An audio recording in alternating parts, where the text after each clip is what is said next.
काला साया। यूं तो बनारस घाट अपनी खूबसूरती के लिए बहुत प्रचलित है, पर घाट के किनारे कई राज लिए बैठे हैं। ये कहानी शुरू होती है बनारस के घाट के पास बने ममता निवास से, जहां प्रिया लाल जोड़े में ममता के घर उसकी बहू बनकर आती है। आओ आओ बहू, घर को अपने पैरों से पवित्र करो। ममता घर की दहलीज पार कर ही रही होती है कि अचानक एक बहुत गंदी सी बास पूरे घर में फैल जाती है।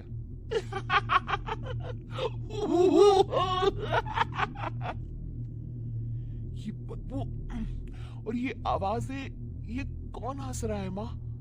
अब ये पड़ोसी ना हमारे थोड़े अलग से है। कहाँ हम शाकाहारी और ये मांस मच्छी खाने वाले। छोड़, तू ध्यान मत दे और गृह प्रवेश कर। और हाँ बहू, अपनी सास की एक बात हमेशा याद रखना, इन पड़ोसियों से तो कभी बात नहीं करेगी। अच्छे लोग नहीं है ये। अपनी सास की ये बात मानेगी ना बेटा? हाँ माँ, जो आपकी मर्जी, मैं उनसे बात नहीं करूंगी। अगले दिन प्रिया अपनी पहली रसोई बनाने रसोई घर में जाती है। ये छोटी बात तो नाक में जा रही है। एक काम करती हूँ, खिड़की खोल देती हूँ। प्रिया खिड़की खोलने जाती है। इतने चाले, लगता है इस खिड़की को कभी खोला ही नहीं गया। पर ऐसा क्यों? ओह, नॉन वेज की स्मेल आती होगी ना। 2 मिनट के लिए खोल लेती हूँ, फिर बंद कर दूंगी। प्रिया खिड़की खोलती है। खिड़की खोलते ही उसकी नजर सामने वाले घर की खिड़की पर पड़ती है, जहाँ एक लड़की खड़ी होती है, हाथों में मेहंदी, लाल रंग की साड़ी, बिल्कुल सजी धजी, मानो प्रिया की तरह ही वो भी नई नवेली बहू हो। वो प्रिया को देखकर मुस्कुराती है। हे भगवान, माँ ने तो इनसे बात करने को मना किया था। प्रिया फौरन ही खिड़की बंद कर देती है और तवे पर चढ़े रोटी की ओर देखने लगती है, पर वहां रोटी न होकर मछली पड़ी होती है। ये क्या? पहली ही रसोई में इतनी बड़ी गलती! हे भगवान, अब मैं क्या करूं? प्रिया बहुत डर जाती है और फौरन रसोई की सफाई करने और फिर सभी के लिए खाना बनाने लग जाती है। जब वो सबको खाना परोसती है, सब तो ठीक है, मैं बेकार में चिंता कर रही थी। हे भगवान, ऐसे ही बस अपनी कृपा बनाए रखना। रात के वक्त जब सब सो रहे होते हैं, तब प्रिया को पायल की आवाज सुनाई देती है, जिससे उसकी आंख खुल जाती है। ये पायल की आवाज कहां से आ रही है? प्रिया उठकर उस आवाज के पीछे छत की सीढ़ियों तक जाती है। तभी उसे बच्चे के रोने की आवाज आती है। प्रिया छत पर जाती है तो क्या देखती है?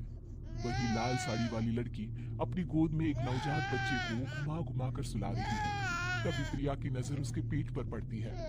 ओह गॉड, ये तो प्रेग्नेंट भी है। सुनिए, बच्चा सो नहीं रहा है क्या?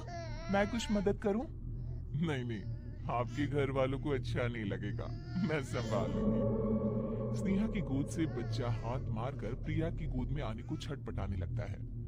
दोनों घर अगल बगल में बने होने के कारण प्रिया उस बच्चे को गोद में ले लेती है। प्रिया के पास आते ही वो सो जाता है। बच्चे का वो स्पर्श रात भर प्रिया भूल नहीं पाती और अगली सुबह वो छत पर कपड़े सुखा रही होती है, तभी उसे एक औरत इशारा करके बुलाती है। स्नेहा कह रही थी बाबू तुम्हारी गोद में आते ही सो गया। मैं गौरी, स्नेहा की माँ हूँ। बहू, घर आना, बाबू को खिला भी लेना। शाम को जब घर पर कोई नहीं रहता, बच्चे से मिलने के लिए प्रिया छिपकर अपनी पड़ोसन के घर चली जाती है और कुछ देर बच्चे को खिलाकर वापस लौट आती है। इसके कुछ दिन बाद ही प्रिया को पता चलता है कि वो माँ बनने वाली है। ममता की खुशी का ठिकाना नहीं रहता।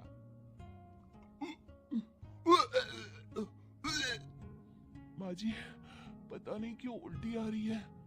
प्रिया भागती हुई वॉशरूम में जाती है तो हरी और लाल रंग की उल्टी करती है। उस उल्टी में से कीड़े निकलते हैं।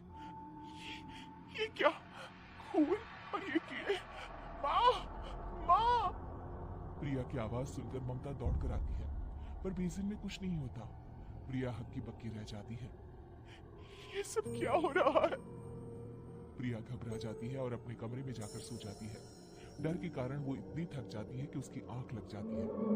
तब उसे ऐसा लगता है उसके पेट पर मानो कोई बैठा हुआ हो। कौन हो? प्रिया के पेट पर एक 5 महीने की बच्ची बैठी हुई थी, जो बुरी तरह जली हुई थी। माँ, तुम ही मुझे लाई ना अपने पेट में। मैं तुम्हारी माँ नहीं हूँ। कौन हो तुम? माँ, देखो मैं जल गई बुरी तरह से। 6 महीने पेट में रहने को भी मुझे नहीं मिला। सहला दो ना माँ। बचाओ, बचाओ, माँ। ममता दौड़कर कमरे में आती है। प्रिया की बातें सुनकर वो सब समझ जाती है। तू कहीं बगल वाले घर में तो नहीं जाकर आई ना बहू? मुझे माफ कर दो, मैं गई थी माँ। उस घर में सब मरे हुए हैं बहू। कई साल पहले स्नेहा उस घर में बहू बनकर आई थी। कुछ ही दिन में वो एक बच्चे को जन्म देने वाली थी। पूरा घर बच्चे के आने की खुशी में खोया था। एक दिन अचानक उस घर में आग लग गई। सब बुरी तरह जलकर मर गए।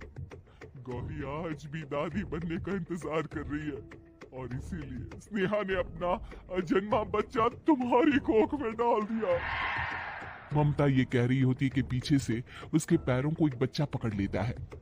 दादी, दादी। माँ, स्नेहा की गोद में यही बच्चा था। ये बच्चा कौन है फिर? तेरी मौत है। तेरी भी दादी। जिस चीज का ममता को डर था वही हो गया। ममता निवास के ऊपर मौत ने चादर बिछा दी थी। प्रिया का पेट ऐसे ही बढ़ जाता है मानो 9 महीने का हो। 2 हाथ उसके पेट से बाहर निकलते हैं। बहू, संतोष को फोन कर, किसी पंडित जी को बुला बहू। प्रिया का पति भागता हुआ घर आता है। ये तो होना ही था माँ। तेरा बाप तेरे सामने आ गया तो तू सह नहीं पा रही है। स्नेहा घर में आग लगी नहीं थी, माँ ने लगाई थी प्रॉपर्टी की लालच में।